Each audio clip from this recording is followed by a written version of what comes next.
Hi. Let me go live on Instagram also. So I have you in two places. How are we feeling tonight? We're going to, in just a few minutes, I'm just getting loaded on Instagram here. And then we will talk a little bit, do a guided meditation. Hi, Stacy. How are you? Good to see you.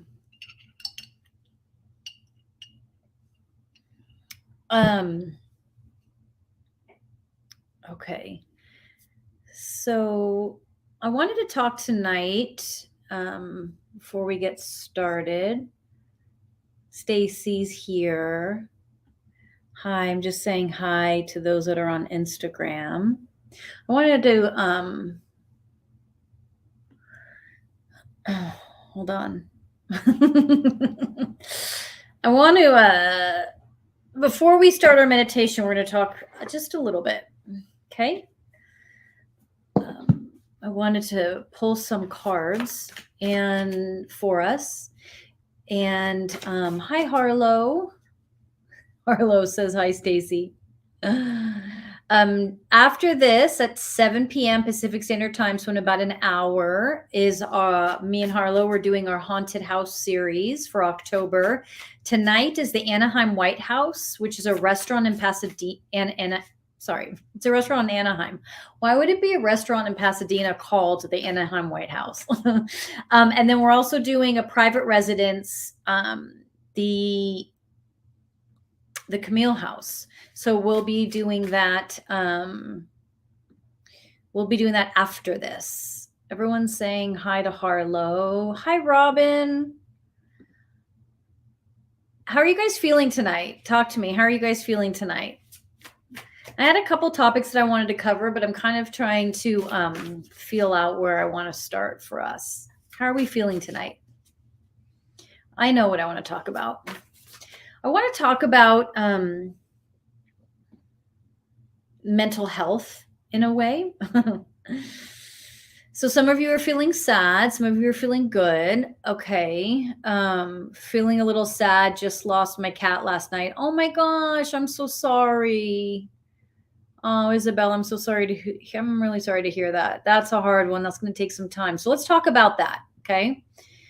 You're doing well, but feeling a bit off. Yeah, I get that. Trying to let it go. Okay. Well, sometimes it's not that easy to let things go. So let's talk about all this. I am not in Houston. I am in Los Angeles. Yeah, we're sorry to hear that your cat passed. That is so hard. It's somewhat, whenever any loved one dies, it's so hard. Life can be freaking hard. Let's just talk about this for a minute, okay? Life can be really hard. And that's not news to anyone. So when we talk about mental health, the state of the world, what we ingest, what we don't ingest, we have our own life, we have our own struggles, and then we have what's happening on the planet. There's so much to take in, right? There's just everything's coming at us. There's our own life experience and our own suffering, losing a loved one, whether it be a human or an animal. There's our own suffering that is very real and very present. There's our own suffering, struggling to get along with other people, being at a job we don't like, being in a relationship that may or may not be good for us anymore, right? There's all these struggles. And then on top of that, you're trying to put it into perspective because of there's bigger struggles and scarier struggles going on the planet, right? Hi, Terry. Let me just catch up. Yeah, it's so hard. Thanks for everyone's support. I know, Isabel, you can't see I'm on YouTube also, but there's a lot of support for you on YouTube also. Cindy's here from Idaho. Hi, Cindy from Idaho. So as we're trying to balance everything going on, right? Ourselves, our own life. We're trying to put into perspective the struggles we're having and saying, but there's worse suffering out there, right? There's worse out there. And so when do we stop and put things in perspective? And when do we say, my pain needs to be addressed, my suffering is valid? Our suffering is always valid, right? Our suffering is always valid. There's never a time when our suffering isn't valid. There's never a time when your struggle with a hard job, or your struggle with trying to get along with somebody, or your struggle with the divorce is not valid. That's always valid. Even if your best friend is suffering from a horrific loss of their own family member, human or animal, right? Both suffering is equal. Both suffering is equal, meaning valid. Okay. Both is valid.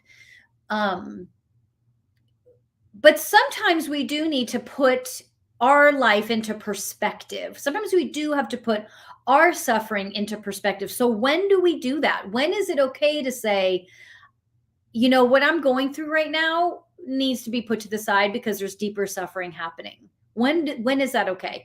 And when is it okay to say, I don't want to put my suffering to the side. I know there's bigger and there's deeper suffering out there, but I can't put mine aside right now. Ultimately, that's an individual decision. Okay. Ultimately, no one can tell you when you should put your suffering into perspective. No one should ever tell you that, right? That's ultimately yours. But how can we be conscious beings working from a level that is elevated and be able to make this decision? When can we elevate ourselves and then elevate our perspective in a way that truly shifts who we are, not in a way that is forced, right? Like, oh, I shouldn't be feeling this, or I should put this in perspective. So we have, Isabel lost her baby. We have Matash, who also lost her baby. We have Stacy, who's having a hard time at work. Jen is feeling a little bit off. All of this stuff, all of these experiences are important. And every single one of us should and needs to allow ourselves to be present with our experience. Because the moment you can get present and in touch with your experience, this is how we can then move to a place of saying, am I checking this out the door? Do I need to put this in perspective? Or I need this right now. I need this right now, right? We need to deal with our own grief and problems before we can even consider the bigger world issues. Exactly. But how do we learn how to do that in a way that is efficient? I think is the word I wanted to use. How do we do that in a way that is efficient? And so this is where we talk about therapy, we talk about our daily practice, we talk about healthy eating, we talk about exercise. And the reason why all of those things, those 5 steps to consciousness, those 5 steps to healing, those 5 steps to perspective are imperative is because how often have you just needed a workout? And after the workout, you were clear-headed? How often, sometimes did you notice if you just jumped in the shower and had some alone time and got out, because water can be very healing, and you got some perspective? How often have you sat in meditation and got perspective, or just, walked outside and got perspective? All of that is why we want to incorporate those 5 steps as regularly as possible. When the diet is healthy, we're not having unusual reactions, right? Whether it's extreme fatigue because we're on a sugar high or sugar drop, or whether our stomach hurts, we ate something we shouldn't have eaten, right? So we're not dealing with that stuff, that like almost, I want to say unnecessary. We kind of did that to ourselves. We overate, or we ate something we shouldn't have eaten, or we did this or we did that, or we drank too much or whatever, right? So we're eating healthy. So boom, that's out of the way. So the physical body can take on your immediate suffering. Okay. And the body then can also take on the suffering on a larger scale. And we can start to almost piecemeal it, not literally, but for the sake of conversation. Okay, so we have that out of the way. So then we have yoga or meditation, or maybe our anxieties are running so high, or our emotions are running so high that you're like, I can't do yoga or meditation. I need to run, or I need to lift weights, or whatever that is. Okay, so we go out and we do that. Or for some of you, it's I need to sit and journal. Okay, so we do that. And the answer may not come right then, but the answer can come later. Okay. So we have all these tools that we use. And remember that all these tools aren't there to give you a quick fix by any means. Your suffering can be there for however long you feel you need your suffering to be there. But what if I challenged us to get us to a place to where we decide the suffering doesn't need to linger? Okay. Now, to be fair, I'm not talking about grief and loss, death. That's to the side, because when we're grieving, there's no time, there's no calendar for that. Okay. So that's different. So for Isabel, who lost her cat, that grief is going to, that's between Isabel and the grief. That's nothing that we're supposed to push away. That's nothing we're supposed to work through. That's going to be there, and we're going to allow ourselves to experience it. But for these other life experiences, those day-to-day life experiences that are very real and very, very much a struggle, what if we have implemented these tools, these 5 steps, the meditation, the yoga, the exercise, the diet, the therapy, the journaling? What if we've been implementing those steps so successfully, even in a tiny, tiny bit, right? That when we're having a really off day, we have the wherewithal to say, you know what? I'm just off today. It's okay. It's okay. I don't need to fix it, change it, do anything with it. But let's say we're feeling off and there's your intuition, there's something in you that's like, you know what? I need to figure out what this is. I can't just let this go. I need to figure it out. There's something sitting here that needs to be addressed. And then you maybe have that little toolkit, whether it's, going to whatever those steps are, the yoga, the exercise, whatever that is, and knowing that then that will work itself out and you'll get that information that you need. And then once you do that, right, we put that to the side. So I'm just going to use Jen saying I'm feeling a bit off today as an example. Okay. So I'm feeling a bit off, or I'm just really having a hard day. So we're going to go into that toolbox of things. And you're thinking, there's no way I can sit and do a meditation. I just feel too weird. Okay. There's no way I don't feel like journaling. I don't want to go there. Okay. I do feel like moving, like I'm anxious. I need to move. I feel off. Okay. So let's move. Let's walk. Let's, like I said, exercise. Let's do something that doesn't involve a screen, that doesn't involve anything but you and yourself. Okay. And then once you do that, we let go of trying to figure out why we're off, and we let go of the struggle that we were having today with that person, that family member. We let it go.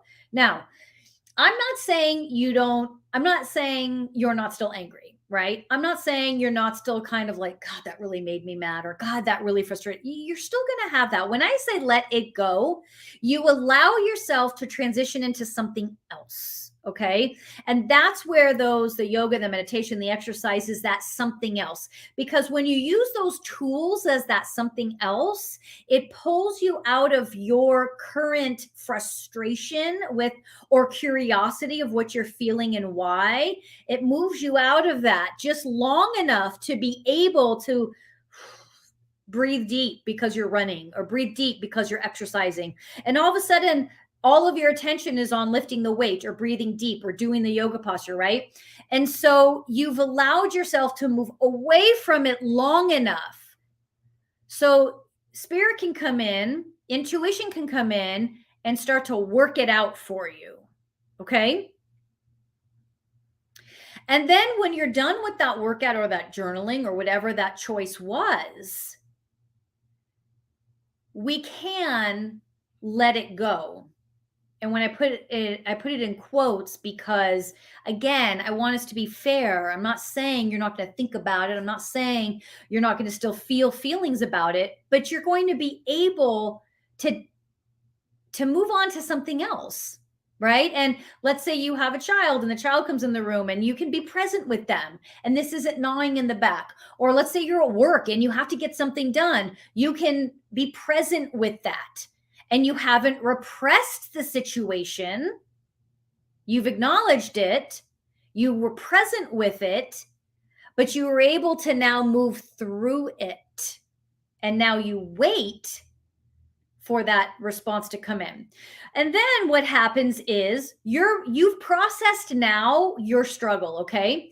So you've processed your struggle. So now when someone else comes in with a struggle that you perceive as bigger than yours, why am I worried about the fight I had with that jerk when, my best friend just called and her pet died or her, something, she's getting a divorce or whatever, right? And so instead of saying theirs is worse than mine, you've actually processed yours to a space where you have let go and let God, right? And you've let universe come in, give its 2 cents so you can find healing in over a period of time or immediately, whatever it may be.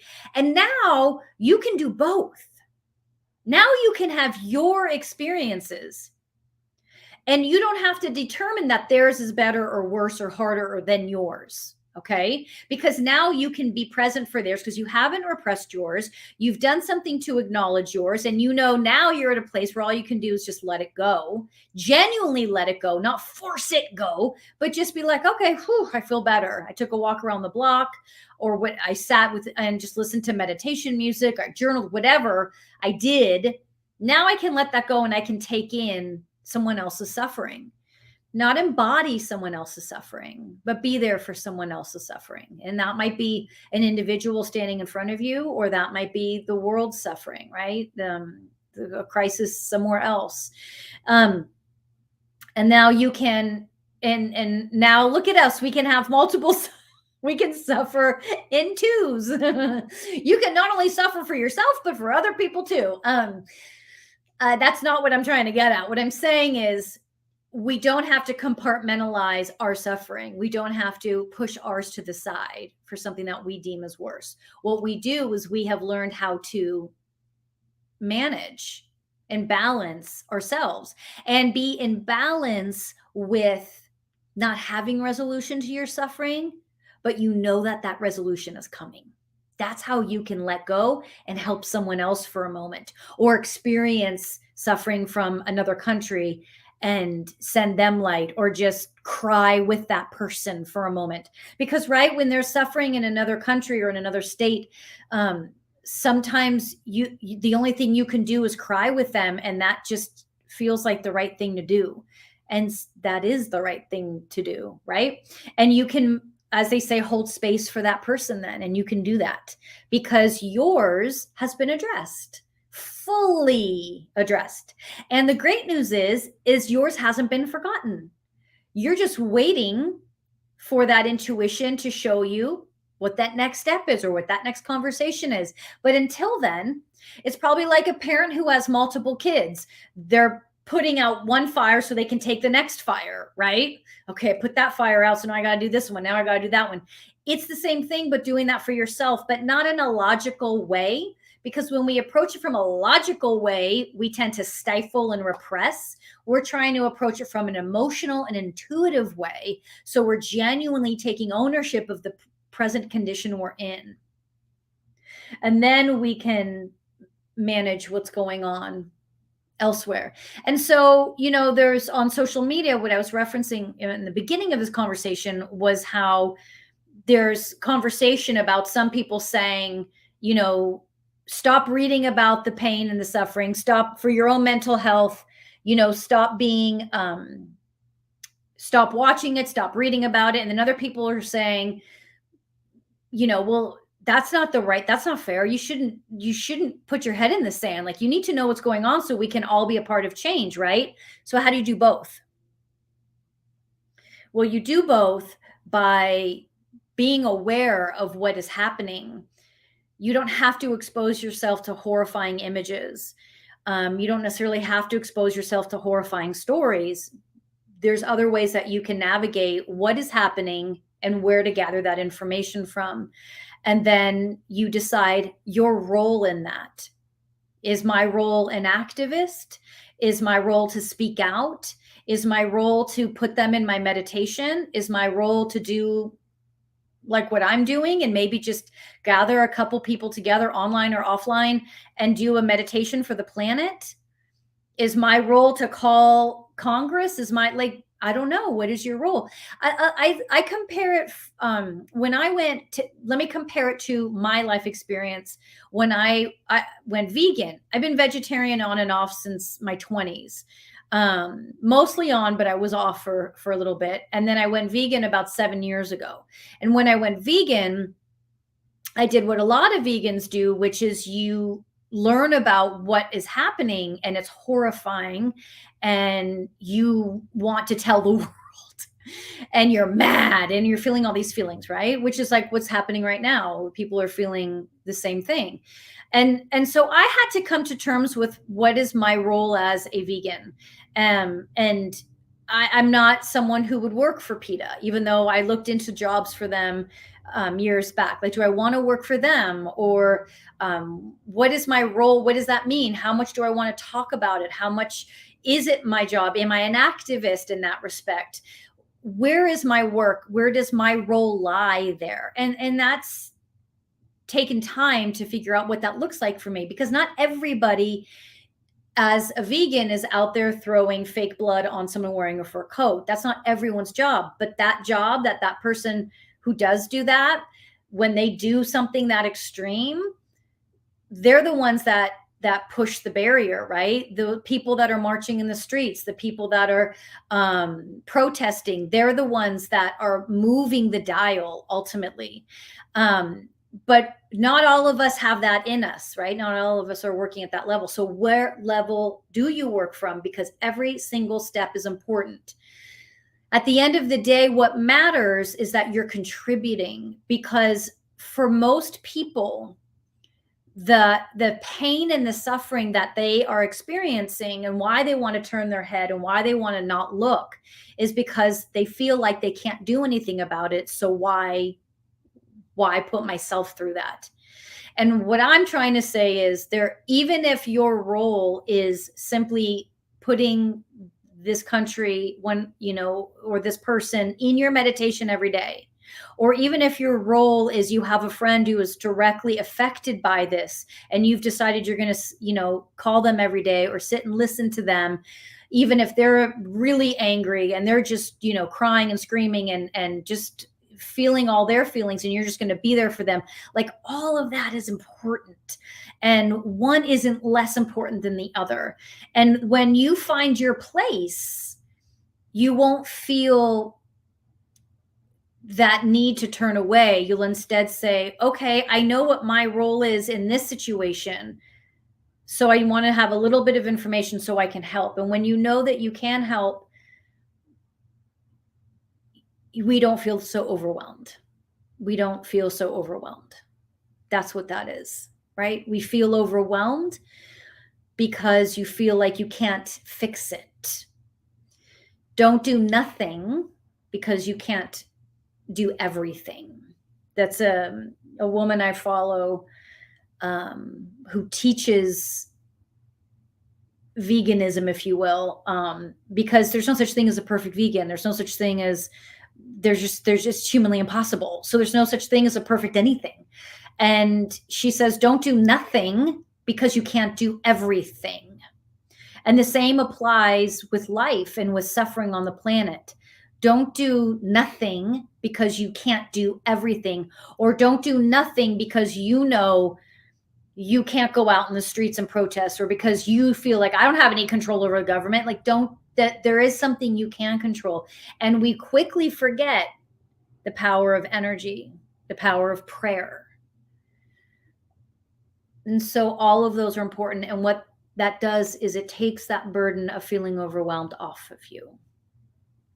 So now you're not feeling as overwhelmed about what's happening on the planet.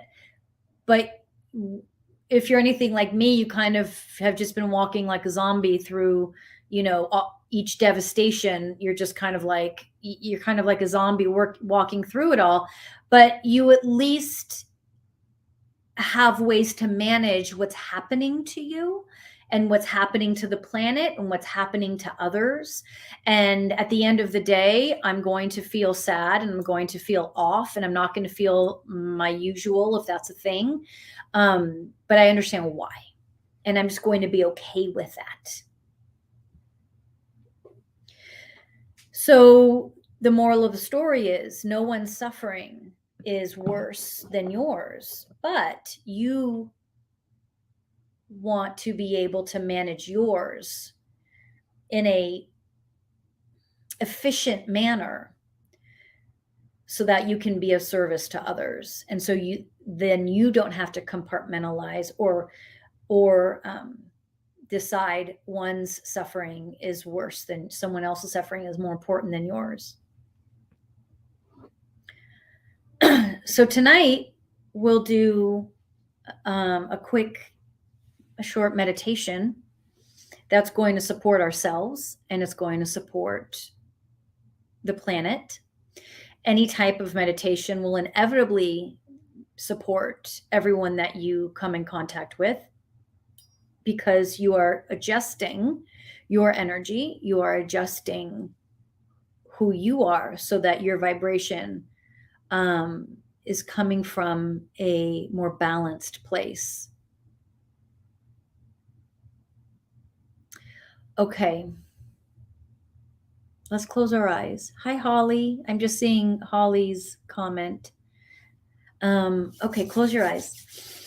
If this is your first time in meditation, just get comfortable, lay down on the ground, lean up against the couch. No rules, no rules. 3 releasing breaths. Deep inhale through the nose, exhale, blow it out.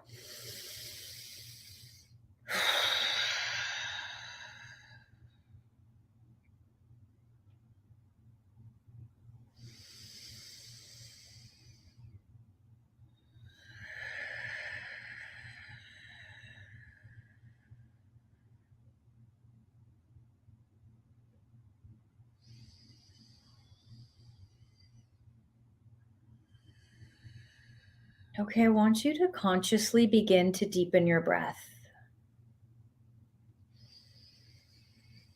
So really make an effort to slow down the breath,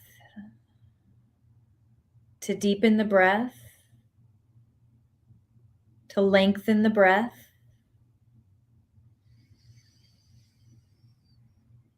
And really make an effort to slow down the exhale, lengthen the exhale, deepen the exhale.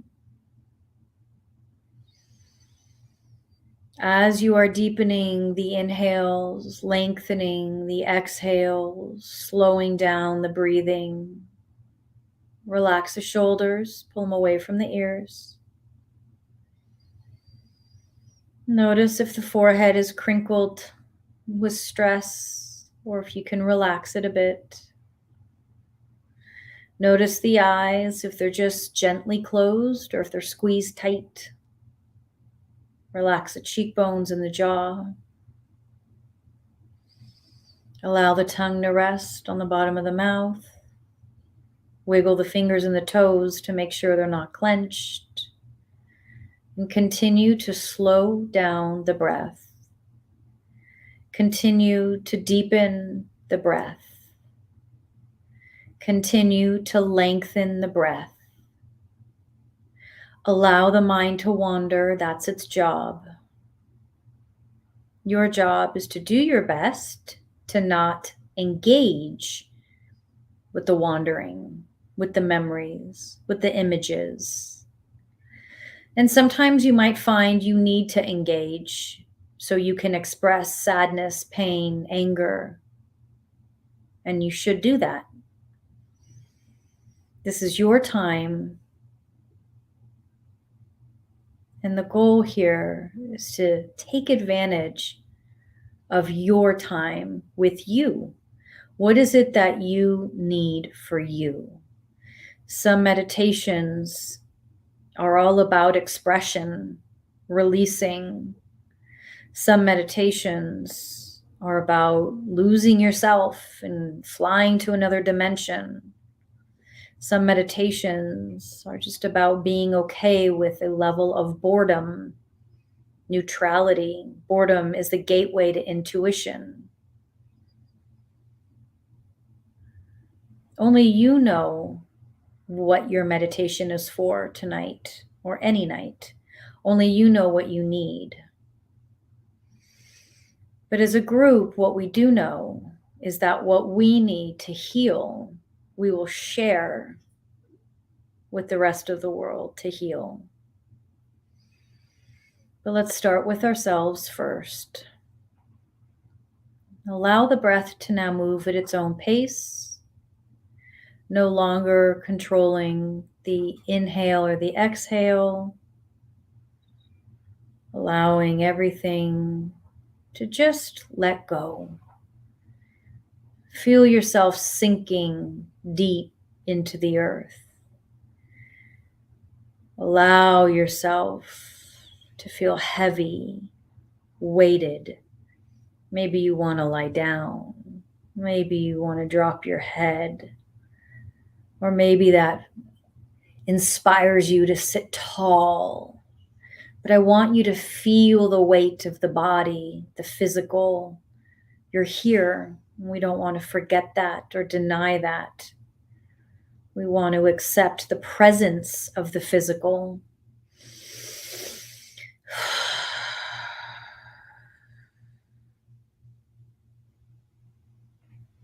Now I want you to, in your mind's eye, or with your intuition,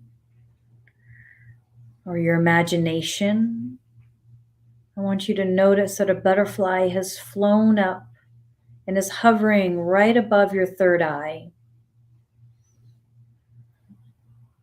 For some of you, this butterfly is a solid color. For some of you, this butterfly is multicolored. You decide. Feel what that butterfly feels like, looks like. Imagine it.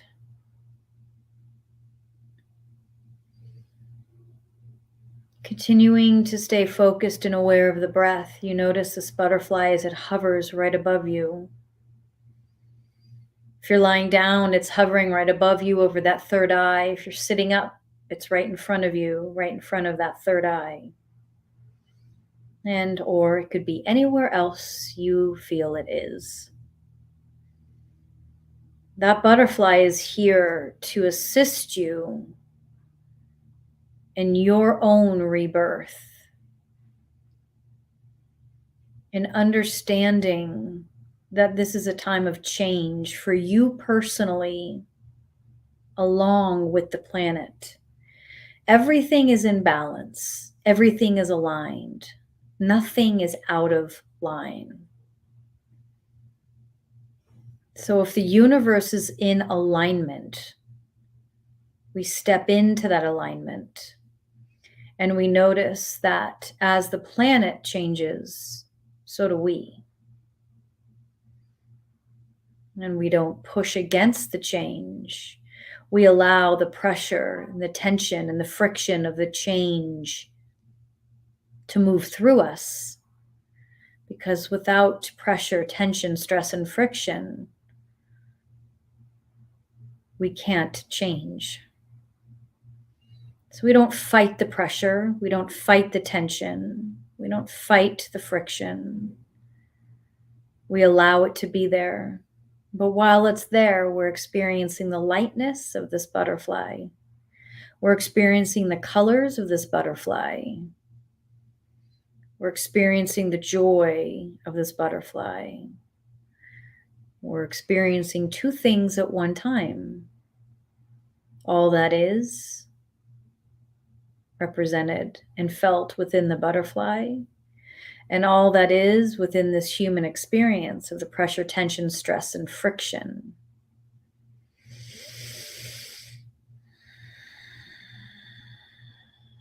Allow yourself to be absorbed by that butterfly, to feel it moving around you, see it moving around you, to hear it moving around you. Slight, subtle whispers of the wings. Just be here for a moment and notice the breath. Do you need to deepen the breath? Has it become a little tight? If so, deepen the breath. Do we need to slow down the breath? Do we need to lengthen the breath? Just notice that and then make the changes.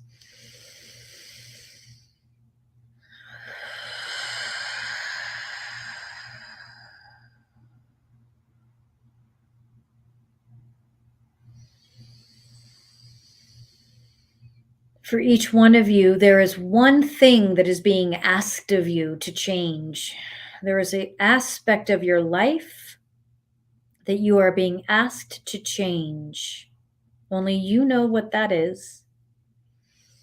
So take a moment and have that conversation with yourself or with this butterfly of that one thing. And if you aren't sure what that is, the butterfly will bring that message to you when you're ready.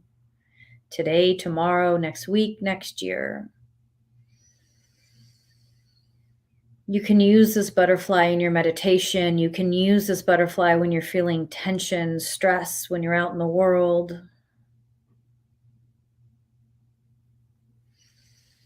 A few more breaths here.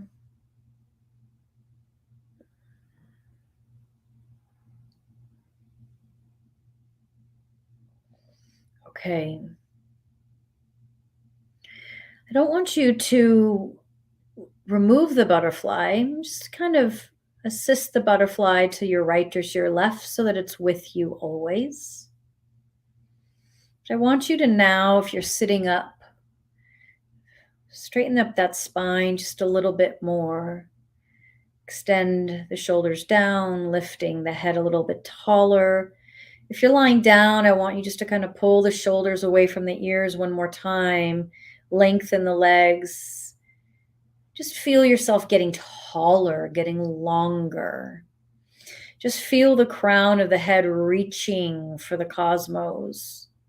And as the crown of the head reaches for the cosmos, you feel the crown open up. And in comes the silver light.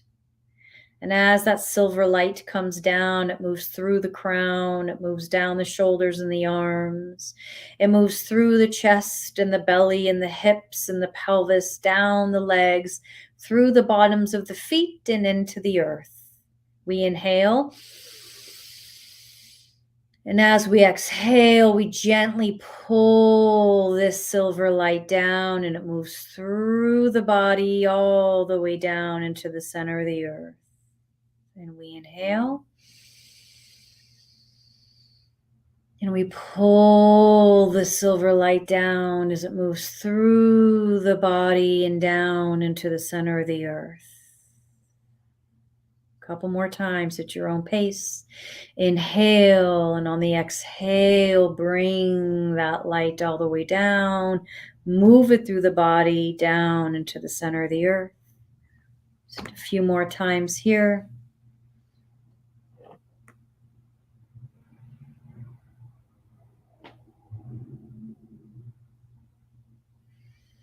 All right.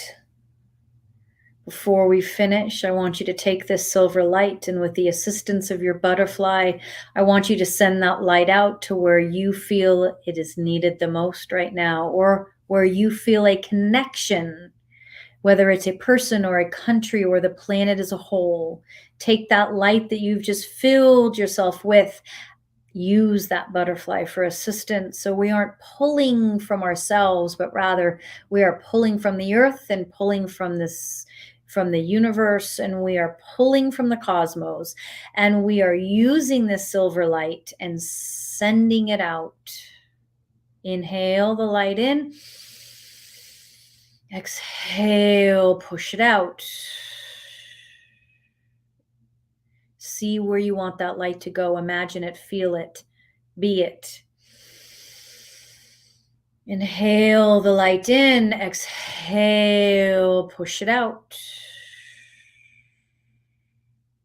Direct it to those that need it the most. Direct it to the planet if it needs it the most.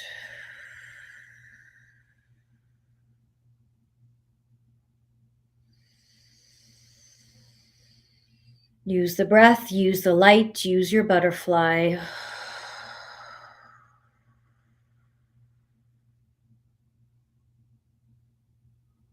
Couple more breaths.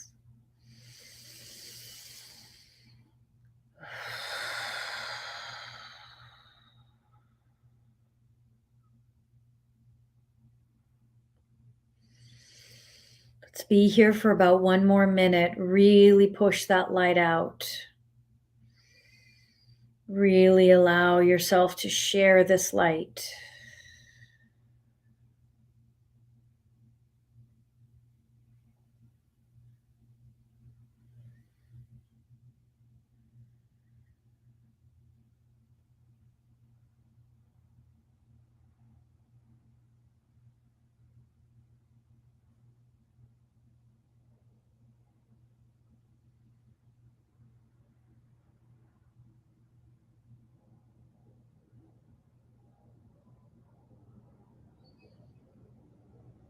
All right. Rub the palms of the hands together to bring yourself back into body. Closing out the top of the head. Thanking yourself and the cosmos for the work. Thanking your butterfly. And when you're ready, gently blink the eyes open. If you would like to share your experience, you can. You do not have to.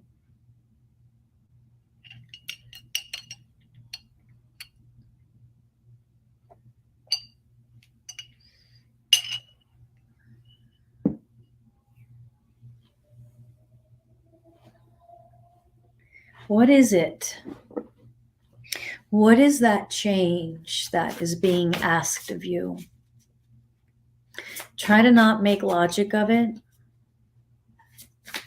Try to allow that to come through. Try to understand when change is being asked of it. It's because the soul is looking to grow, to develop, to be more.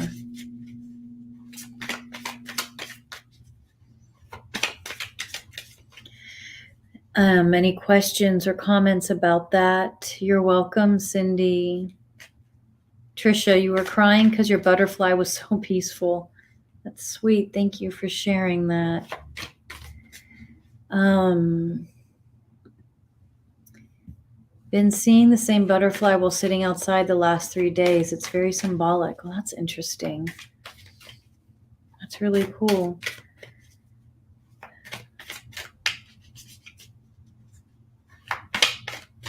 Okay.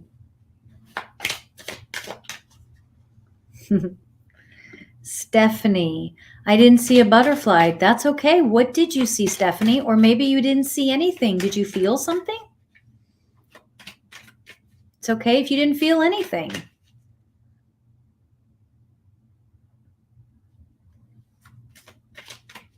Okay, Matash, you sent the silver light to the east for freedom. Good. Good.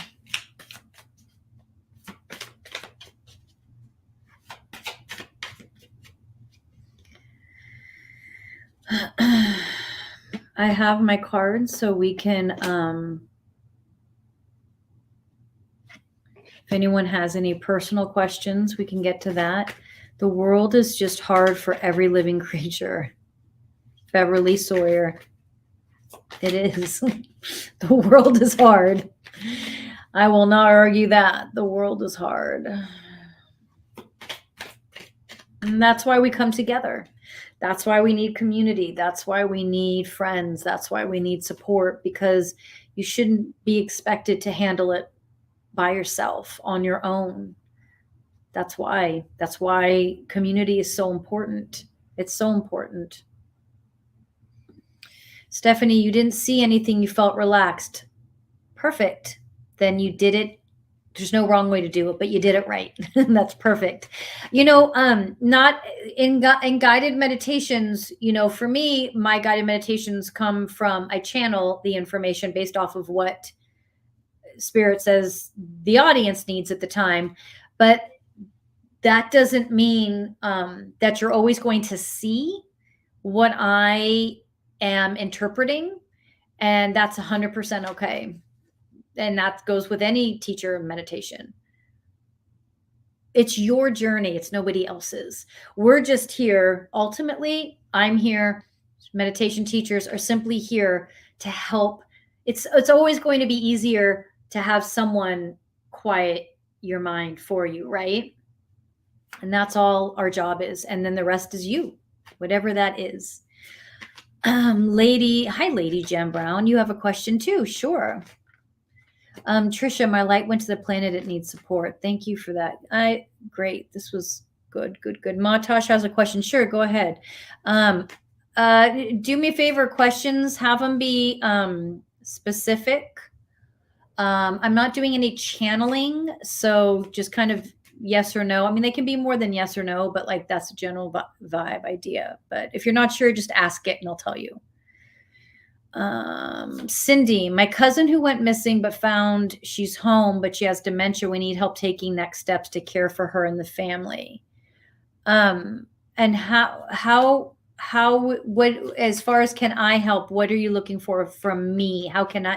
What are you looking for from me? And or I know there's people out. I've had someone before deal with dementia, and we've had some other viewers chime in with how they were able to help and support with dementia. But give me a little bit. How can I help you? What does that look like for you? Matash, it is about my separation with my husband, which has been 2 years. What's your question about your separation? What's the question about that? So Cindy, will Cindy get the job she interviewed for on Tuesday? Cindy, I'm not sure if this is the job. It could be. I feel like you might have. I feel like this what could happen. I feel like there might I feel like you did a good interview. They are interested, but I feel like there's going to be more interviews. Like I feel like there's the interview did Tuesday, and then you're going to have like 2 more interviews, and then you're going to hear. And either it's going to be them or someone else, but that's what I feel like happening right now. I do feel that they are interested in you. So Trisha's asking, is my deceased dog Jack at peace? So here's the good news is animals are much more attuned with spirit and how the physical body works and how spirit works and how our spirit within the physical body works. So when our animals pass, they are very conscious and aware and able 99% of the time. There's always the exception to the rule, but they're able to quickly shift to the other side, quickly remember where they came from, and move with ease and with a lot of peace. And so, yes, I can promise you that Jack is very much at peace. And if for some reason he wasn't, I probably would have felt that, but I don't. I feel that. So Cindy, as far as guidance on your family member with dementia, you'd have to email me. We could set up a session because it sounds like there's a lot of information you're looking for with her. So what I'd have you do is send me some pictures of her, and I can get more specific for you.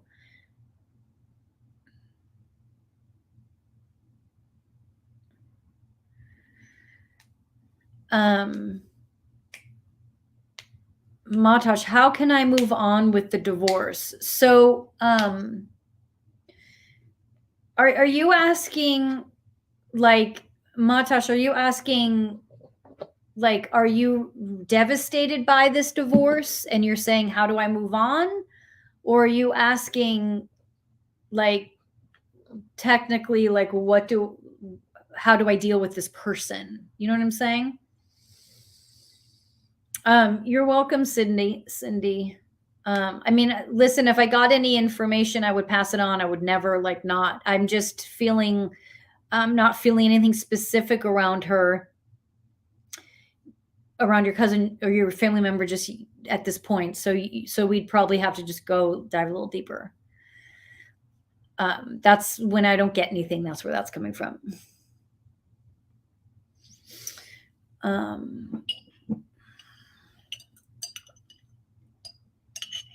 So Matash, if I'm understanding you correctly, you're saying, how do I move on with this person? How do you and this person get along within this divorce? For me, that's just my style of reading. I like to make sure I'm clear on the question, because sometimes 70% of the reading is helping you get clear on what you're trying to ask and how you feel with what you're asking, right? He's very manipulative. Okay. Well, I'm glad you're divorcing him. That's a good start. And we start with that. Just so you guys know, in just a few minutes, I'll be jumping off and joining Harlow on YouTube for a haunted house series. We're going to go to a couple haunted houses. You know, your typical Thursday night. Haunted house hunting.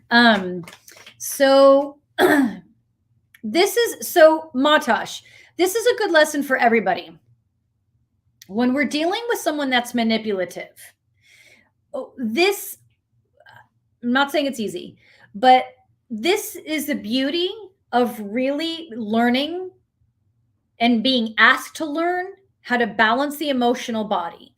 Because the more balanced you are, the easier it is to read the manipulation.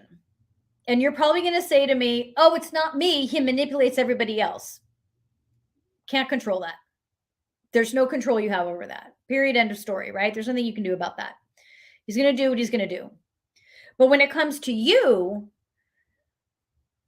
the more emotional you are, the more you are riding that manipulation train. The more you can disconnect and find balance with you. I'm not saying find balance with him and the relationship, because I know there's emotions running high, understandably. But you as an individual can find balance. And it's not going to be perfect every time. Sometimes you're going to easily navigate his manipulation, and sometimes you won't. Sometimes you'll be great at it, and sometimes you won't. But the only way to get yourself there is to be able to balance you. You cannot control him and what he's going to do to others, but you can control you, and you being able to get off the emotional train, which will inevitably avoid manipulation on your part.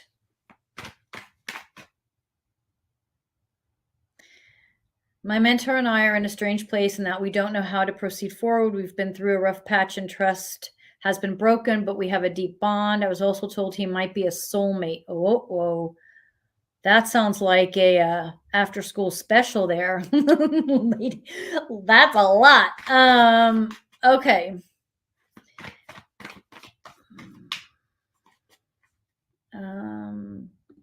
Terry, you're welcome. Good to see your little face, Terry, even if it's just your little picture.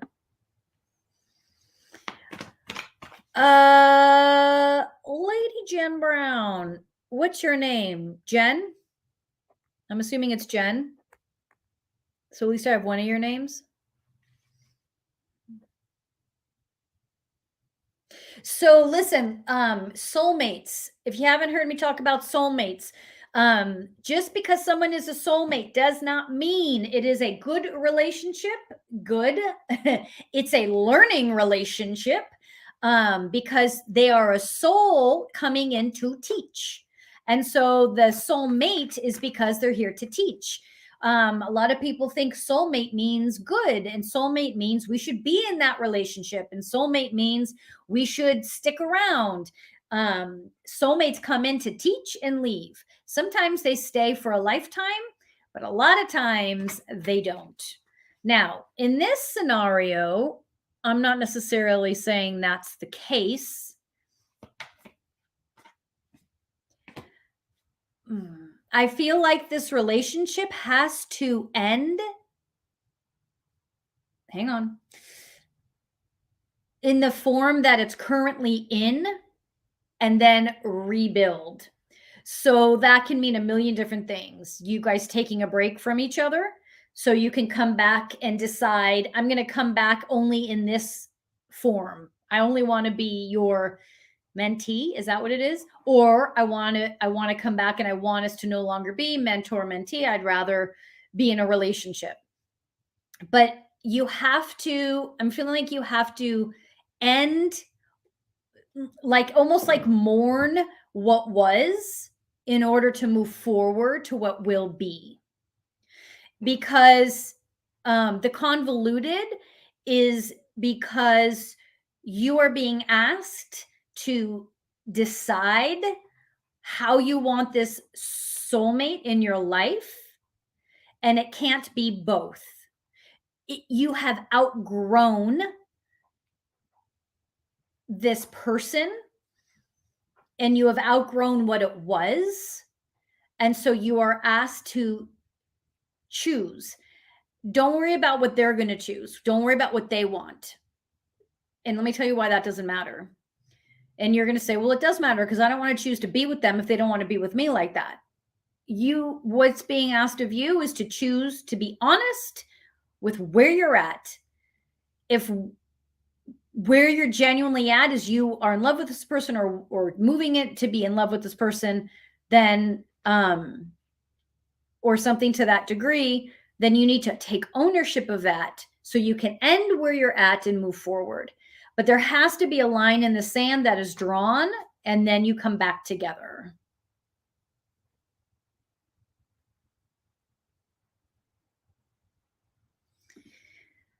Are you able to get a feeling on what my husband is dealing with health-wise? We are getting a little bit of a runaround with insurance. I don't know if we need to push the expedite more testing. Stephanie, I would health stuff.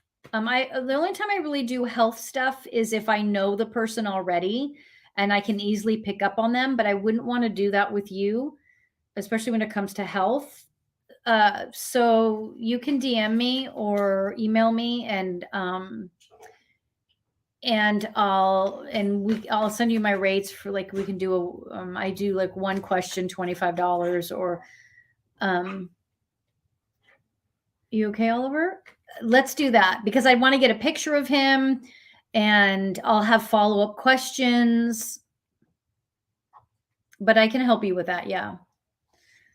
When will I meet my divine counterpart? Holly knows me. She knows not to use that word soulmate. It's funny. I make myself laugh when I do my lives because I have no one to talk to, like no one to bounce that off of. Like, I can't hear you guys laughing, so I can only make myself laugh. You're welcome, Jen. Whoop. Okay. Holly wants to know when she's going to meet her divine counterpart. I'm feeling a February. Feels like a February. But Holly, I feel like there's still some like frustration or anger or something, or resentment towards a past partner that might be getting in the way for you and kind of clouding you.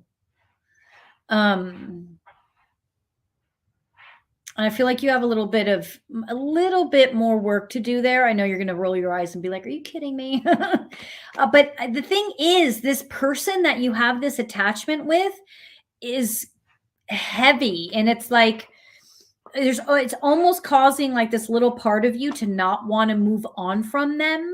And so you'll kind of find stuff in other people that, excuses almost, and it'll be very subtle.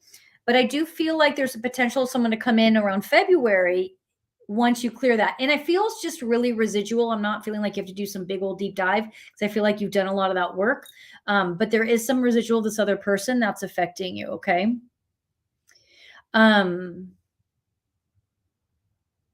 Oh, Holly, yes, there has been anger towards someone. Okay, so that's what I feel like is interfering right now. But between now and February, if you do your work, you should be fine and ready for that person, for that new person.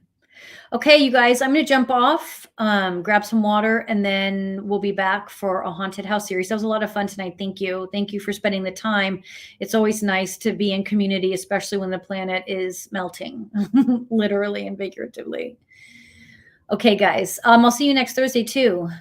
Good seeing you, Banafshi. Bye, you guys.